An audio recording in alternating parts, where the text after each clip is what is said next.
नमस्कार मंडळी आजचा विषय असणार आहे येणारं नवीन वर्ष 2024 हे आपल्या मिथुन राशीसाठी कसं असणार आहे। मिथुन म्हणजे राशीचक्रातली तिसरी राशी।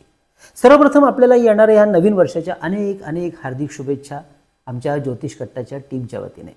मी वास्तु ज्योतिष सल्लागार नयन धोत्रे नेहमीप्रमाणे आपल्याशी संवाद साधतो आहे ज्योतिष कट्टा या आपल्या आवडत्या यूट्यूबवरील चॅनलमधून। चॅनलला अवश्य सबस्क्राइब करा, सोबत दिलेलं बेलचं चिन्ह सुद्धा दाबा।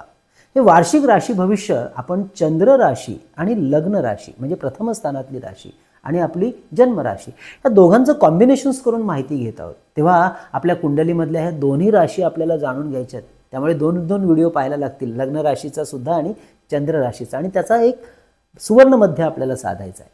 तसेच मंडळी, महत्त्वाची सूचना, या राशी भविष्यातल्या ज्या काही गोष्टी आपण आता चर्चा करणार आहोत, माहिती घेणार, ते सगळ्या गोष्टी तंतोतंत लागू पडतील असं बिलकुल समजू नका। कारण आम्ही हे नेहमीच सांगतो, कारण आपल्या मूळ कुंडलीतले ग्रहयोग कसे आहेत, कोणता ग्रह शुभ अशुभ, कोणत्या ग्रहाची दशा महादशा सध्या आपल्याला सुरू आहे, त्यानुसार ग्रहांच्या गोचर भ्रमणाचा सध्याचा कालखंडाचा परिणाम आपल्याला मिळतो हे विसरून चालणार नाही। तेव्हा आपल्या मूळ कुंडलीतील ग्रहयोग अवश्य जाणून घ्या। परंतु मंडळी, काही महत्त्वाचे ढोबळ परिणाम, मग ते शुभ असतील किंवा अशुभ सुद्धा असतील, हे मात्र अवश्य अनुभवायला मिळतील। तेव्हा दोन्ही या गोष्टींचा अवश्य अभ्यास जाणीवपूर्वक करा, माहिती घ्या। तसेच आरोग्य, गुंतवणूक, नातेसंबंध या विषयामध्ये आपल्या राशीला कुठल्या महिन्यात लाभ होऊ शकतो, कोणता महिना आपल्याला सांभाळावा लागणार आहे, याची माहिती आपण घेणार आहोतच। त्याचप्रमाणे या वर्षातले शुभ परिणाम वाढवण्यासाठी वर्षभरासाठी आपल्याला कुठली करायची आहे एक सुंदर साधी सोपी उपासना आणि उपाय, हे सुद्धा शेवटच्या भागात आपल्याला माहिती करायचं आहे। तेव्हा व्हिडिओचा हा संपूर्ण भाग शेवटपर्यंत पाहायला विसरू नका। चला तर मग जाणून घेऊया ते म्हणजे हे नवीन वर्ष आपल्या मिथुन राशीसाठी कसं असणार आहे। म्हणजे आपण वार्षिक राशीफळ जाणून घेतोय, तर पहिल्यांदा सगळ्यात महत्त्वाचं म्हणजे काय जाणून घेणार, तर गुरु, शनी, राहू, केतू हे जे दिग्गज 4 ग्रह आहेत त्यांचं जे गोचर भ्रमण आहे त्याचा अभ्यास अतिशय महत्त्वाचा ठरतो वार्षिक राशी भविष्यासाठी। आधी आपण माहिती घेऊया ते म्हणजे गुरु ग्रहाचं भ्रमण हे आपल्यासाठी काय नक्की सांगतंय। कारण 1 मे 2024 पर्यंत गुरुग्रह लाभस्थानातून गोचर भ्रमण करतोय। लाभ म्हणजे 11वं घर, ज्यामुळे जवळच्या लोकांकडून कामामध्ये चांगलं सहकार्य मिळणार आहे। तसेच आपल्या कामाच्या आणि आपण घेतलेल्या निर्णयाचा लाभ या संपूर्ण वर्षासाठी उत्तम मिळत राहील। समाजातील आणि कुटुंबातील सगळ्यांकडून योग्य तो मानसन्मान मिळवण्यासाठी हा काळ आपल्याला शुभ असा अनुभव देणारा राहणार आहे। तरीही गुरु ज्या घरातून गोचर भ्रमण करतो त्या घरासंबंधात थोडीशी काळजी मात्र निर्माण करतो, आणि म्हणून ती काळजी घ्यायची आहे। काय बरं, तर गुंतवणूक करतेवेळी विशेष सावधानता ठेवायची आहे। जवळच्या नातेसंबंधामध्ये, मित्र परिवारामध्ये काही आर्थिक व्यवहार जर या काळात करणार असाल, 1 मे 24 पर्यंत कालखंड आहे, तर सांभाळून करा।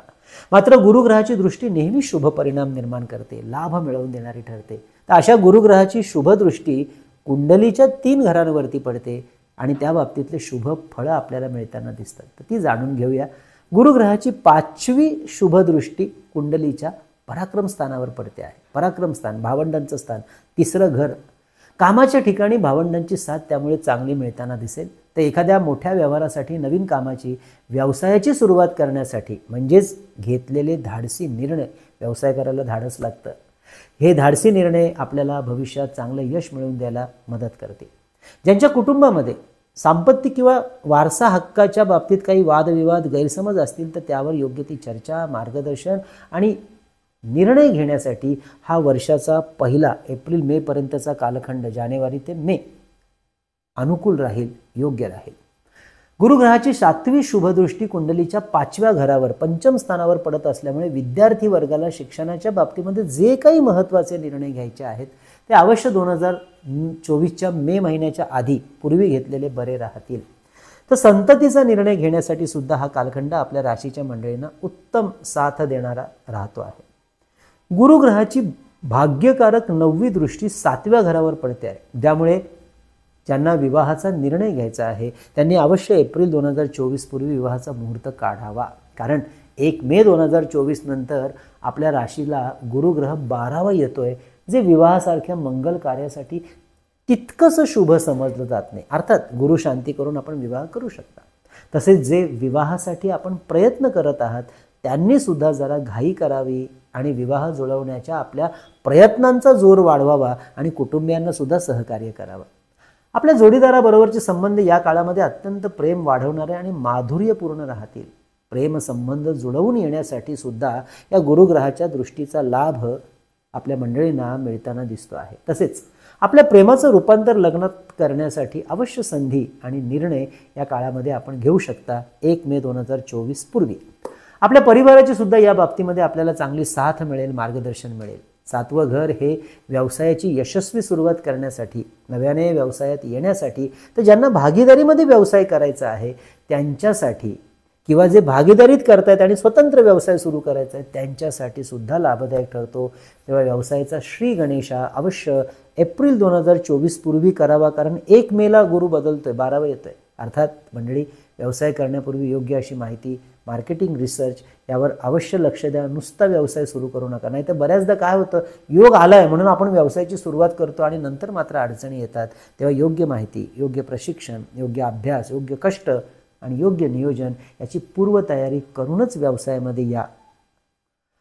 तसेच मिथुन राशीची मंडळी ही मार्केटिंग, व्यवसाय, उद्योग, एजंट, मिडलमॅन याच्यासाठी निसर्गताच उत्तम असतात. परंतु घाईने निर्णय घेतल्यामुळे बऱ्याचदा अडचणीमध्ये सुद्धा येऊ शकतात. तेव्हा अवश्य योग्य नियोजन करून व्यवसायाची निवड करा आणि व्यवसायाची सुरुवात करा, कारण कुठल्याही व्यवसायात यश मिळत नसतं.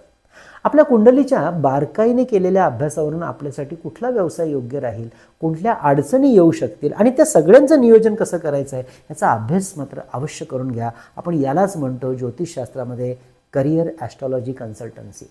तसेच मंडळी, हा जो कालखंड आहे, जी मंडळी राजकीय, इव्हेंट मॅनेजमेंट किंवा मीडिया क्षेत्रामध्ये पदार्पण करू इच्छितात त्यांच्यासाठी सुद्धा लाभदायक राहील. थोडंसं स्पेशलायझेशन. हा कालखंड आपल्या इच्छा आणि महत्त्वाकांक्षा पूर्ण होण्यासाठी अत्यंत अनुकूल ठरणारा राहील. प्रयत्न आणि मेहनत यामध्ये मात्र चुकारपणा थोडासाही करू नका, तेवढं मात्र सांभाळा. 1 मे 2024 पासून गुरुग्रह कुंडलीच्या राशीच्या 12व्या घरामध्ये येतोय. त्यामुळे पुढील ते सगळं वर्ष, मे ते डिसेंबर या वर्षभरासाठी 12वं घर हे खर्चाचं घर समजलं जातं. त्यामुळे इथून पुढे आपल्याला आपल्या खर्चावर अतिशय बारीक लक्ष द्यावं लागणार आहे, काटेकोरपणा ठेवावं लागणार आहे.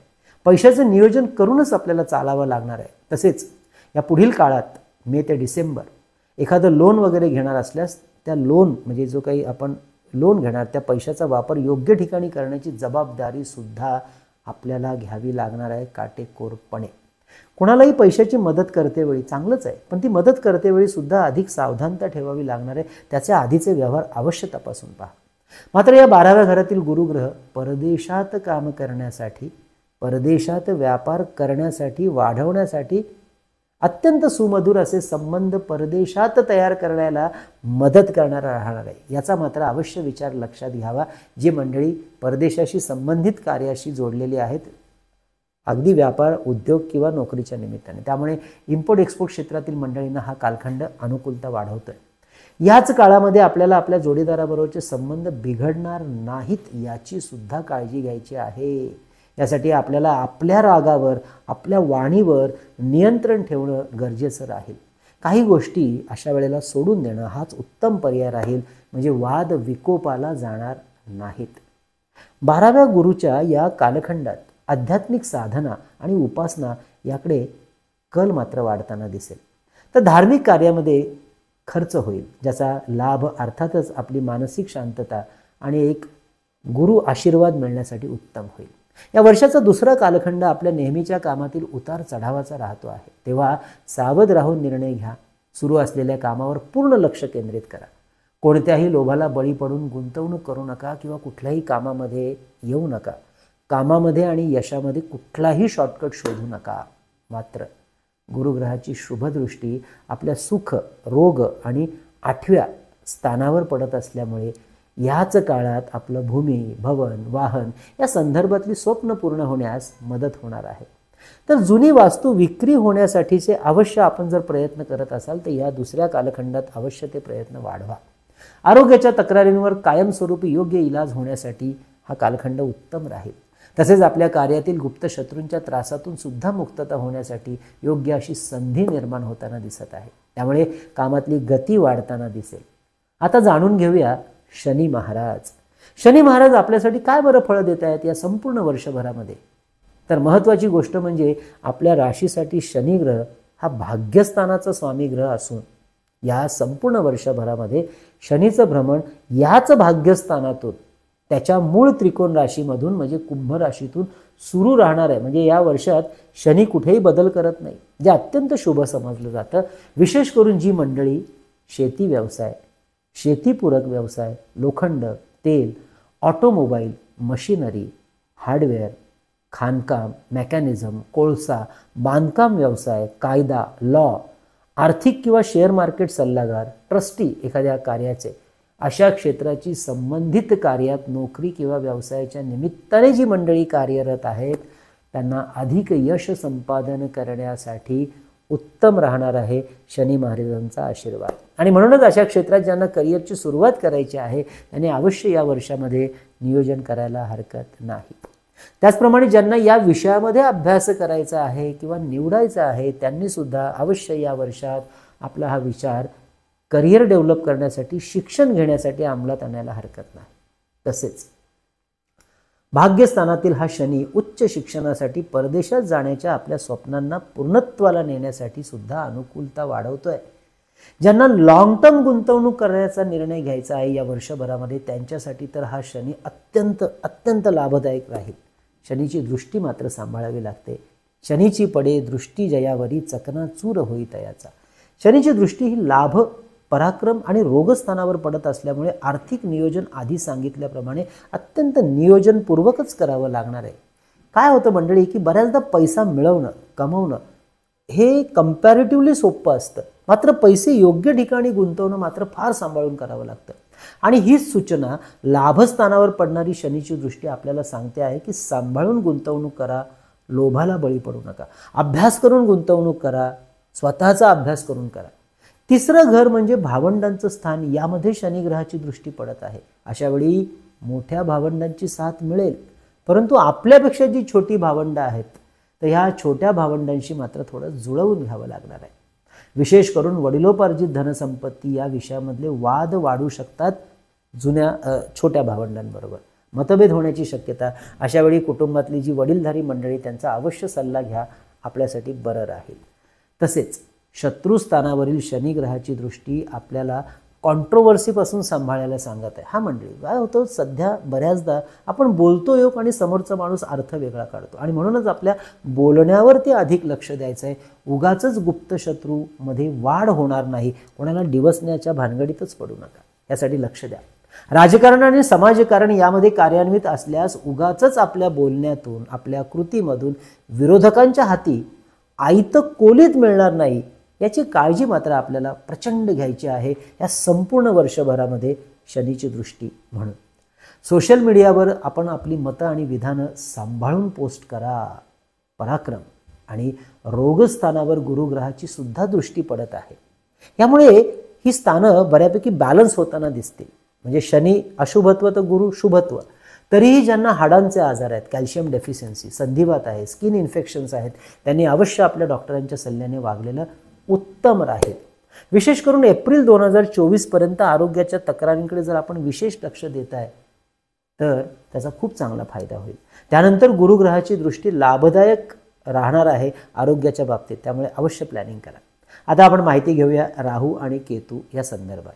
राहू केतू या संपूर्ण वर्षभरासाठी अनुक्रमे सुख आणि मुद्दा स्थानातून गोचर भ्रमण करतात. याचा लाभ म्हणजे काय, तर कोर्ट कचेरीच्या कामातले यश मिळवण्यासाठी, विरोधकांच्या कारवाया ओळखून त्यांना परास्त करण्याच्या आपल्या योजना बऱ्यापैकी यशस्वी होण्यासाठी चांगलं राहणार आहे. म्हणजे मगाशी सांगितल्याप्रमाणे विरोधकांच्या हातीत कोलीत लागणार नाही याची काळजी घ्या, पण त्यातूनही काही झालं तर आपण त्यांना परास्त करू शकताय. शिवाय कर्मस्थान, सुखस्थान ही पत्रिकेतली केंद्रस्थान आहेत. एकमेकांच्या समोर राहू केतू विराजमान आहेत, त्यामुळे आपल्याला अधिक सक्षम आणि आत्मविश्वासपूर्वक जीवनशैली स्वीकारायला ही मदत करणार आहे. त्यामुळे कुठल्याही प्रकारच्या अडचणी आल्या तरी त्याला धैर्याने तोंड दिलं, व्यवस्थित प्लॅनिंग केलं तर आपलं मानसिक बळ वाढायला या काळात मदत होईल आणि यशसुद्धा मिळेल. मात्र राहू हा ॲग्रेसिव्ह ग्रह असल्यामुळे जोश में होश खोना नाही हा नियम मात्र आपल्याला सांभाळायचा आहे. म्हणून कुठलीही कृती करण्यापूर्वी योग्य नियोजन आणि अभ्यास अत्यंत महत्त्वाचा राहील. बारकाईने करा, त्यामुळे घाई नको, नाहीतर परिणाम उलटे सुद्धा होण्याची शक्यता हा राहू-केतू वाढवतो आहे. आपल्या कार्यातील परिपूर्ण यश मिळवून द्यायला राहू-केतू मदतगार ठरतो आहे, कारण ते केंद्रस्थानात आहे. परंतु व्यवस्थित आखलेली योजना, कामाची योग्य तयार केलेली स्ट्रॅटेजी, योग्य असे सहकारी यांची जुळणी आपल्याला, ही जी जुळवणी आहे ती मात्र व्यवस्थित करायची आहे, हे महत्त्वाचं आहे. हे जर तुम्ही साध्य करताय ते यश चांगलं मिळेल. आता माहिती घेऊया आपल्या राशीचा स्वामीग्रह बुध या वर्षभरामध्ये आपल्याला काय बरं फळं पदरात टाकतोय, शुभ असतील किंवा अशुभ. बुध ग्रह 14 जून ते 29 जून 2024 या काळात आपल्याच मिथुन राशीमध्ये असल्यामुळे भद्रा नामक महापुरुष राजयोग तयार करतोय, ज्याचा लाभ आपल्या कार्याला विशेष उत्तम होताना या काळात दिसेल. या काळामध्ये आपल्याला आपल्या कार्याला योग्य अशी प्रसिद्धीसुद्धा मिळण्याचे योग प्रचंड जोरकस आहेत. अवश्य त्याचा लाभ घ्या. आपल्या कार्याची जाहिरात करायला विसरू नका या काळात. असाच बुधग्रहाचा शुभयोग 23 सप्टेंबर ते 10 ऑक्टोबर 2024 या कालखंडात कन्या या त्याच्या उच्च राशीतून गोचर भ्रमण करत असल्यामुळे तेही सुखस्थानातून अशा वेळी घरासंबंधी, वाहन संबंधी आडलेली कामं पूर्ण होताना दिसतील. वास्तू आणि वाहन योग या काळात उत्तम जुळून येतो आहे, त्यामुळे खरेदीचे योग सुद्धा बनत आहेत. या दोन्ही काळामध्ये आपण आपल्या अनुभवाच्या, आपल्या बुद्धीच्या आणि अभ्यासाच्या अर्थात कष्टाच्या जोरावर अपेक्षित यश संपादन करण्यासाठी सक्षम राहाल. या काळात कोणत्याही अडचणी सुरू असल्यास आपण त्यावर नक्की योग्य असा तोडगा काढण्यात यशस्वी व्हाल. त्यामुळे हा काळ आपल्यासाठी विशेष मानसन्मान आणि प्रसिद्धीचा राहणार आहे. आपल्या कार्याचा वेग सुद्धा या काळात प्रचंड वाढलेला दिसेल.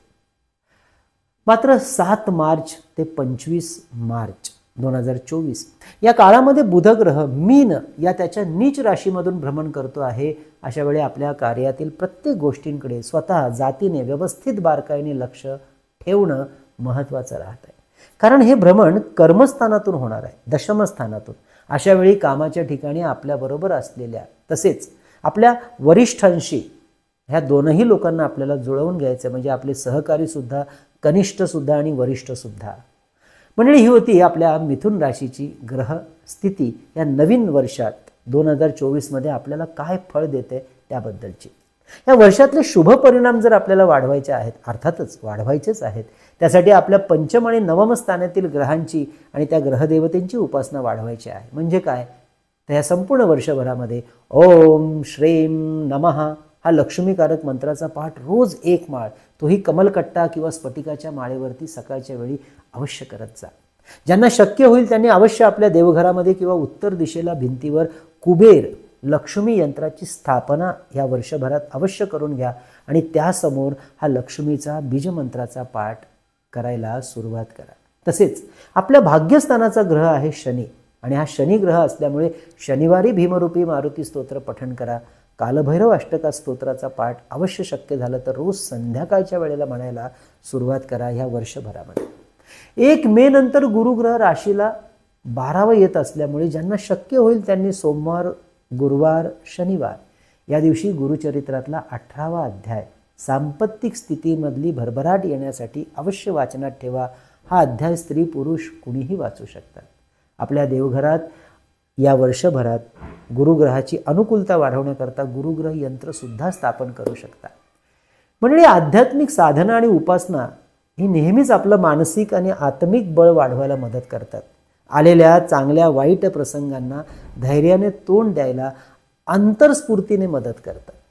तसेच मंडळी, लक्ष्मी उपासना ही आपल्या कार्यातली संपन्नता वाढवण्यासाठी आपण करतो, लक्ष्मी स्थिर करण्यासाठी करतो. तर दत्त महाराजांची उपासना ही जीवनामध्ये येणारे कष्ट, अडचणी, नकारात्मक ऊर्जा कमी करण्यासाठी तर आध्यात्मिक प्रगतीसाठी केली जाते.